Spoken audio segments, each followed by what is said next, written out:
ప్రభు పేరిట మీ అందరికీ praise lord. యోహాను సువార్త 15వ అధ్యాయం 13వ వచనం. తన స్నేహితుల కొరకు తన ప్రాణము పెట్టువాని కంటే ఎక్కువైన ప్రేమ గలవాడెవడూ లేడు. నేను మీకు ఆజ్ఞాపించి వాటిని మీరు చేసినడలా మీరు నా స్నేహితులయ్యుందురు. దాసుడు తన యజమానుడు చేయదాన్ని ఎరుగడు గనుక ఇక మిమ్మల్ని దాసులను పిలవక స్నేహితులని పిలుచుతున్నాను అంటున్నాడు.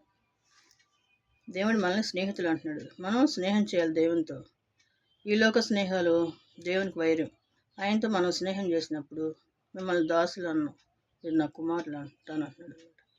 ఆయనకి ఇష్టంగా జీవించినప్పుడు ఆయన మనకు దగ్గరలోనే ఉంటాడు. ఆయన నా అరచేతిలో నేను చెక్కుకున్నాను అని చెప్తున్నాడు. దుష్టుడైన సాతానుడు దేవుని ఉన్న బిడ్డలు ఎప్పుడు పడకూడదామని చూస్తుంటాడు. కానీ దేవుడు ఆ సాతానికి అడ్డొచ్చి మనల్ని సేవ్ చేస్తుంటాడు. వెళ్ళవేళలో కూడా ఆయన కృపకు మనం పాత్రలో ఉంటాం. ఆయన దృష్టిలో మనం ఉండాలి.